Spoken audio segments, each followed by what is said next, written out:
तुम सिर्फ एक अनपढ़ गंवार हो।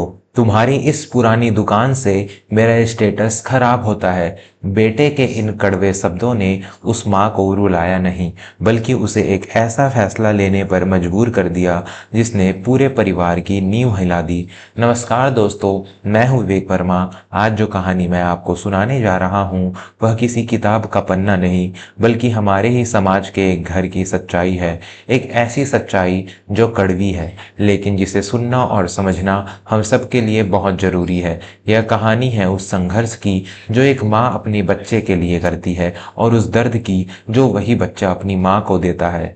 बनारस के एक बहुत ही पुराने और व्यस्त इलाके में भवानी मिष्ठान भंडार नाम की एक बहुत प्रसिद्ध दुकान है। उस दुकान के गल्ले पर पिछले 25 सालों से एक ही महिला बैठती आ रही है, जिनका नाम था भवानी देवी। जब उनके पति रामेश्वर जी का एक भयानक बीमारी से देहांत हुआ था, तब भवानी जी की उम्र महज 35 साल थी। उस समय उनकी गोद में 7 साल का बेटा रोहन था, और सिर पर महाजनों का लाखों का कर्ज।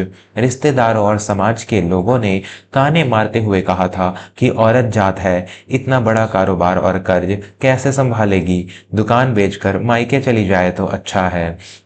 लेकिन भवानी जी ने हार नहीं मानी। उन्होंने सुबह 4 बजे उठकर भट्टियों में कोयला जलाने से लेकर शुद्ध देसी घी की मिठाइयाँ बनाने और ग्राहकों से मोल भाव करने तक सब कुछ खुद सीखा। उनके हाथों में बड़े बड़े छाले पड़ गए, जो बाद में कठोर गट्ठों में बदल गए। लेकिन उन्होंने अपने बेटे रोहन की जिंदगी में कभी कोई आंच नहीं आने दी। उन्होंने अपनी साड़ियों में पैबंद लगाए ताकि रोहन को शहर के सबसे महंगे स्कूल की वर्दी पहना सके। खुद कई बार आधी रोटी खाकर सो गई ताकि रोहन को पौष्टिक भोजन मिल सके। उन्होंने रोहन को उच्च शिक्षा के लिए विदेश भी भेजा। भवानी जी को लगता था कि उनका बेटा पढ़ लिख कर उनका और उनके स्वर्गीय पति का नाम रोशन करेगा, लेकिन उन्हें क्या पता था कि वह आधुनिक पढ़ाई उनके बेटे को अपनी ही माँ की जड़ों और संस्कारों से पूरी तरह काट देगी। रोहन जब विदेश से अपनी पढ़ाई पूरी करके लौटा तो वह पूरी तरह से बदल चुका था। उसके साथ उसकी पत्नी अंजलि भी थी, जो एक बहुत बड़े और अमीर घर से ताल्लुक रखती थी। उन दोनों के लिए भवानी जी की वह पुरानी दुकान, उनका सीधा साधा पहनावा और उनकी ठेठ बनारसी साड़ी भाषा एक बहुत बड़ी शर्म का विषय बन गई थी। रोहन अब उस विशाल घर में रहता था जिसे भवानी जी ने अपनी पाई पाई जोड़कर और पसीना बहाकर बनवाया था, लेकिन उस घर के नियम और तौर तरीके अब अंजलि तय करती थी। घर में अंग्रेजी संगीत बजता, महंगे विदेशी पकवान बनते, और भवानी जी को उनके अपने ही घर में एक कोने तक सीमित कर दिया गया था। एक दिन शाम को भवानी जी दुकान से थोड़ी जल्दी घर लौट आई। उस दिन रोहन और अंजलि घर में अपने कुछ बहुत ही रसूखदार और अमीर दोस्तों के साथ अपनी शादी की सालगिरह की पार्टी कर रहे थे। घर में तेज संगीत बज रहा था और सब लोग बहुत महंगे कपड़ों में सजे धजे थे। भवानी जी अपने सादे सूती कपड़ों में जैसे ही बैठक में दाखिल हुई, अंजलि का चेहरा एकदम से उतर गया। उसके अपने दोस्तों से नजरें चुराई और तुरंत भवानी जी के पास आकर धीमी लेकिन बेहद चुभती आवाज में बोली, माँ जी, आप अंदर अपने कमरे में ही रहिए। हमारे खास मेहमान आए हुए हैं। उन्हें आपका यह पसीने और घी की महक वाला रूप और आपके यह पुराने तौर तरीके बहुत अजीब लगते हैं। प्लीज हमारा तमाशा मत बनाइए। भवानी जी का दिल टूटकर बिखर गया। जिस घर की एक एक ईंट उन्होंने अपने खून पसीने से रखी थी, आज उसी घर में उन्हें एक अजनबी और शर्मिंदगी का कारण माना जा रहा था। लेकिन वे कुछ नहीं बोली और भारी कदमों से चुपचाप अपने कमरे में चली गई। रात के 11 बज चुके थे। घर में सन्नाटा छा गया था क्योंकि सारे मेहमान जा चुके थे। तभी रोहन उनके कमरे का दरवाजा खोलकर अंदर आया। उसके हाथ में कुछ कानूनी कागजात थे और चेहरे पर एक अजीब सी कठोरता। माँ, मुझे इन कागजों पर तुम्हारे हस्ताक्षर चाहिए।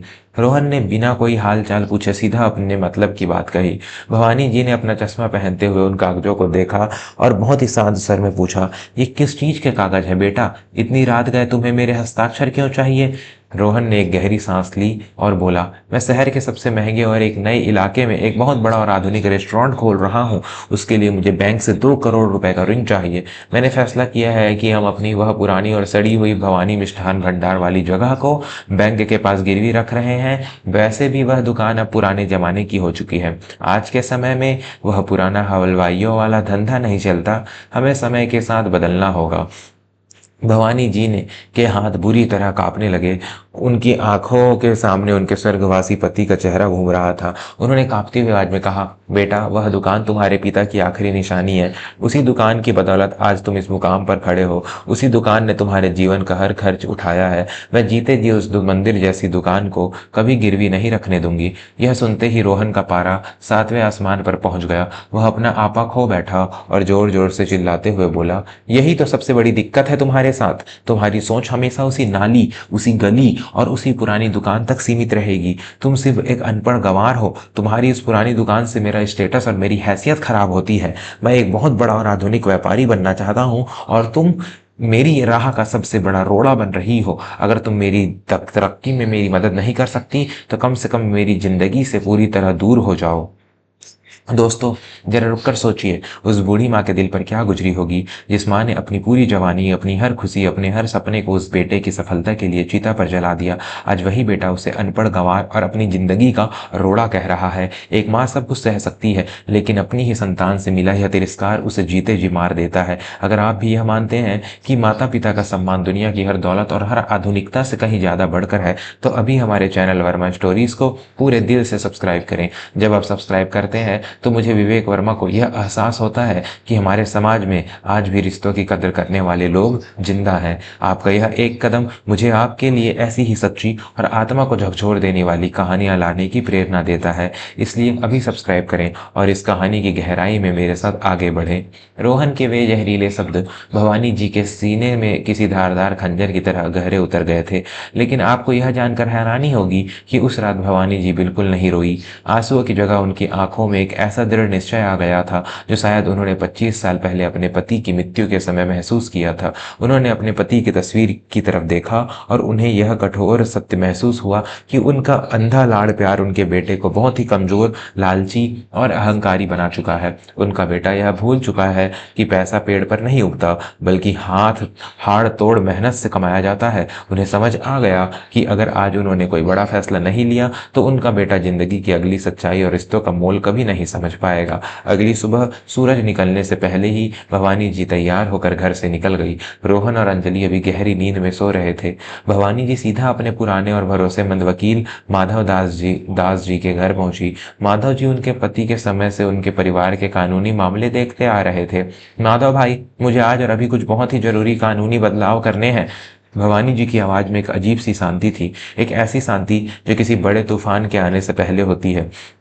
माधव जी उनकी इतनी सुबह उपस्थिति देखकर बहुत हैरान हो रह गए। उन्होंने चिंता से पूछा, क्या हुआ भाभी जी, सब कुशल मंगल तो है? रोहन बाबू ठीक तो है? भवानी जी ने गहरी सांस ली और कहा, अब कुशल मंगल करने का ही सही वक्त आ गया है माधव भाई। जो व्यापारिक संयुक्त खाता मैंने रोहन के साथ रखा है उसे बैंक में बात करके तुरंत बंद करवा दीजिए। दुकान के खाते से जो हर महीने रोहन को की उस महंगी विदेशी गाड़ी की किस्तें जाती हैं, उसके महंगे क्लब की जो फीस है और उसके बैंक कार्ड का जो बिल भरा जाता है, वह सब आज और अभी से पूरी तरह बंद कर दीजिए। और हाँ, मेरे घर और दुकान की पूरी वसीयत में से रोहन का नाम हमेशा के लिए हटाकर उसे सिर्फ और सिर्फ मेरे नाम पर कर दीजिए।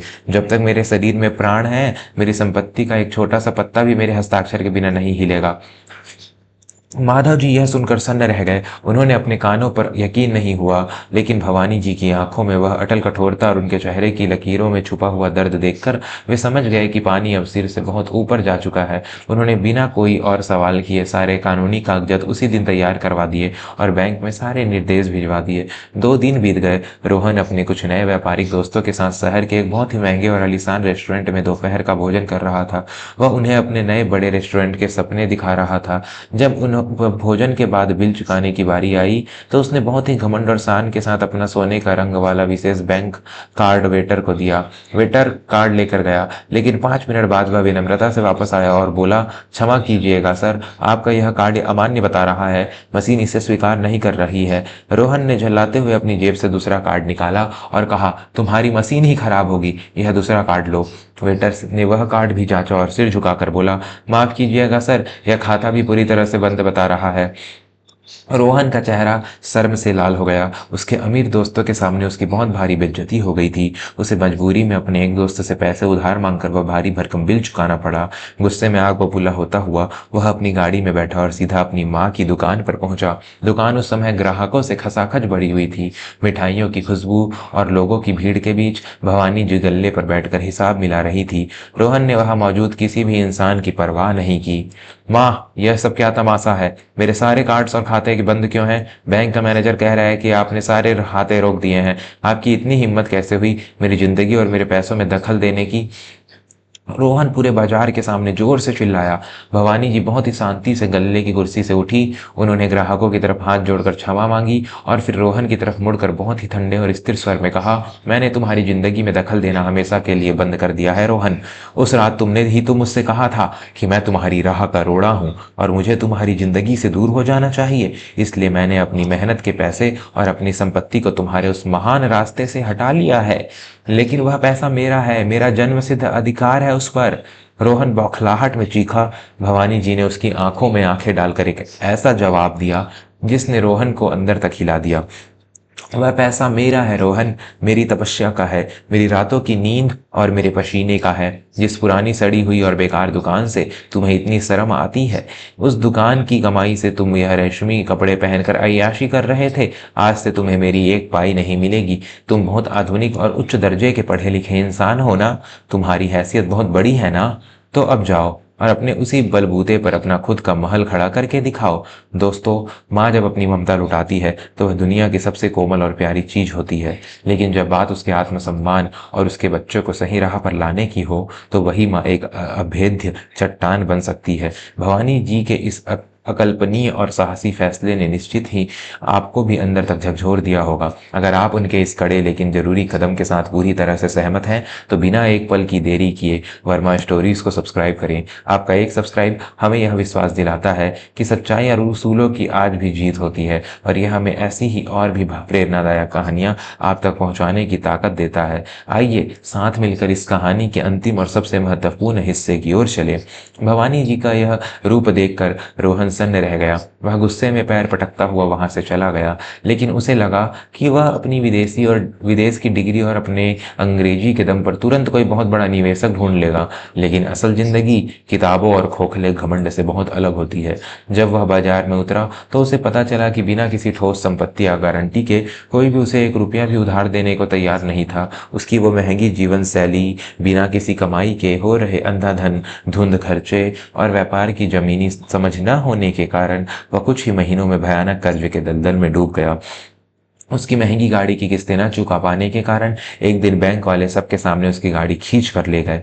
घर में अब पैसे नहीं थे, जिसकी वजह से अंजलि के साथ उसके रोज भयंकर झगड़े होने लगे। अंजलि जिसने रोहन से नहीं बल्कि उसकी सुख सुविधाओं और उसके पैसों से प्यार किया था, वह यह गरीबी और संघर्ष बिल्कुल नहीं झेल पा रही थी। एक दिन जब रोहन घर लौटा तो उसने देखा कि अंजलि अपना सारा कीमती सामान और गहने पैक कर चुकी थी। उसने रोहन से साफ कह दिया कि वह अपनी जिंदगी इस तरह एक कंगाल आदमी के साथ बर्बाद नहीं कर सकती। वह उसे अकेला छोड़कर हमेशा के लिए अपने मायके चली गई। रोहन अब पूरी तरह से टूट चुका था।